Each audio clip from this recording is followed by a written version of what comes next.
বছৰৰ প্ৰথমটো দিনত লোকে লোকাৰণ্য শ্ৰীমন্ত শংকৰদেৱ কলাক্ষেত্ৰৰ বাকৰি শিশুৰ পৰা বৃদ্ধলৈকে প্ৰতিজন আহিছে নৱবৰ্ষৰ আমোদ ল'বলৈ।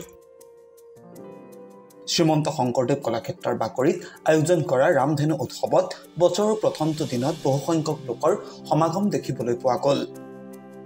কণ কণ শিশুসকলে উমলি জামলি নতুন বছৰ উদযাপন কৰিলে। সমান্তৰালভাৱে অনুষ্ঠিত হোৱা বাণিজ্য মেলাতো গ্ৰাহকৰ ভিৰ দেখিবলৈ পোৱা গ'ল।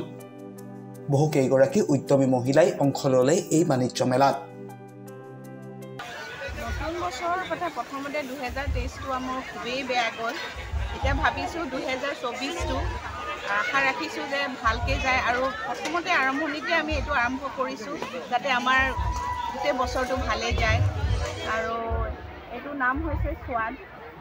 মোৰ এজনী নিজৰ লগৰ এজনী তাই খুলিছে, তাইৰ লগতে সংগী হৈ আমি একেলগে মিলি মেলি যাতে কিবা এটা কৰিব পাৰোঁ, মানুহকো দেখাব পাৰোঁ যে অকল মানে ওকালতি অধিবক্তা হৈয়ে যে থাকি সেইটো নহয়, কিন্তু আমি বাহিৰৰ অলপ এনেকুৱা কৰি মেলি মানুহক আমি দেখাব পাৰোঁ।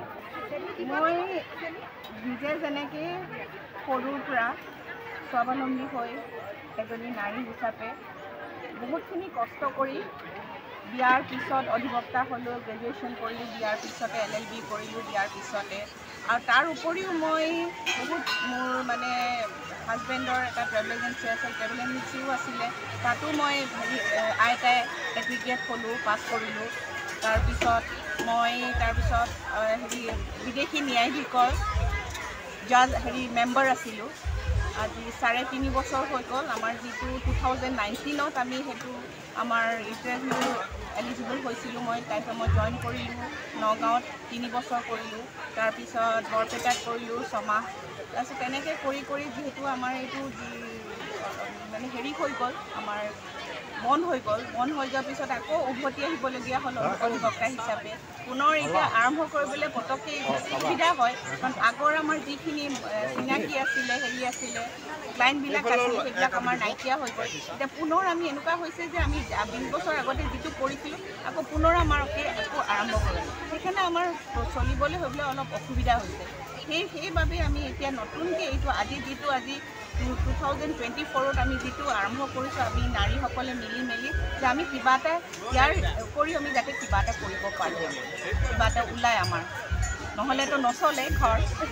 মই এইটোৱে কৰোঁ যে পাকঘৰতে আমি লৰাই মেলি পাকঘৰতে আমি ব্যস্ত হৈ থাকিব নালাগে। নাৰী বুলি ক'লে আমি নিজকে তুলনা কৰোঁ। নাৰী এগৰাকী দুৰ্গাও হ'ব পাৰে, নাৰী এগৰাকী সৰস্বতীও হ'ব পাৰে, নাৰী এগৰাকী লক্ষ্মীও হ'ব পাৰে, কেতিয়াবা কালী মাৰ ৰূপ ল'ব, মা দুৰ্গা মানে মা কালীৰ ৰূপ হ'ব পাৰে। তেতিয়া এই 3টা ৰূপত যেতিয়া নাৰী হয়, এইটো এটা যেতিয়া লক্ষ্মী বুলি কয় ৰান্ধনিৰ ভিতৰত সোমাই থাকে। যেতিয়া আমি বাহিৰলৈ ওলাই আহোঁ যেতিয়া যে য়েছ আমি কৰ্ম কৰিবলৈ কিবা এটা ওলাই আহিছোঁতে নাৰী অকল পাকঘৰতে আমি জড়িত নহয়, নাৰীয়ে বহুত কামেই কৰিব পাৰে। নাৰীয়ে বুলি কয় যে নাৰীয়ে এইফালে নহয় সেইফালে নহয়, নাৰী চাৰিওফালে নাৰী নহ'লে পৃথিৱীখনত একো নহয়। নাৰী এইকাৰণে আজি গোটেই পৃথিৱীখনৰ আজি এই ধৰি আৰু মাতৃকো আমি আমাৰ যিখন ভূমিখন এখন মাতৃ হেৰিয়াৰ লগতে নাৰীৰ লগতে তুলনা কৰিছে। ত' সেইটোৱে কওঁ যে তিৰোতাসকল হওক, আমাৰ নাৰীসকল হওক, যেন তেওঁলোকে আগবাঢ়ি আহক, প্ৰতিগৰাকী নাৰীয়ে আগবঢ়াক এটা উদাহৰণস্বৰূপে যে ঘৰত বহি পাকঘৰৰ চৌকা লৈ অকল হৈ থাকিব নালাগে।